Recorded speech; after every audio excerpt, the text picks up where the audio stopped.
Сабактын темасы зордук зомбулуктун алдын алуу. Зордук зомбулукка туш болгон бала өмүр бою ичинде нараазычылык сезимдерин топтой берет. Аракка берилип, кылмыштуу дүйнөгө аралашып кеткен учурлар көп кездешет. Анткени алар мындай жүрүм-туруму менен коомдон өч алгысы келет. Аларда эмнеге башкалардын балалыгы жакшы болгон, эмнеге меники зомбулукта өткөн деген сезим бар. Ошентип алар коомдон өч алгысы келет. Кылмышкерлер, араккечтер, баңгилер чоңоет. Эгерде турмуш курса ажырашуулар болушу мүмкүн. Анткени алар бири-бири менен туура сүйлөшкөндү, мамиле түзгөндү билбей, алар үчүн уруп-сабоо, кыйкыруу, жаман сөз айтуу күнүмүш адат болуп, тынч жашоону элестете албай калышат. Ата-энесинин жаман адаттарынын баары кийин баланын жашоосунда кайталанып, чынжыр сыяктуу айланып турат.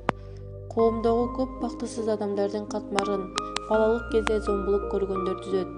Өзүнө өзү ишенбеген бактысыз, нараазы адамдар көбөйүп, психологиялык жактан гана эмес, физикалык жактан дагы оорулар пайда болушу мүмкүн. Балдарга карата үйдө, мектепте жана онлайн режиминде зомбулукка жол бербеш керек. Зомбулук балдардын тагдырына балта чабат. Алардын жашоосуна жана саламаттыгына терс таасир тийгизгенден тышкары, зомбулук балдардын эмоционалдык абалына жана келечегине да чоң коркунуч бар.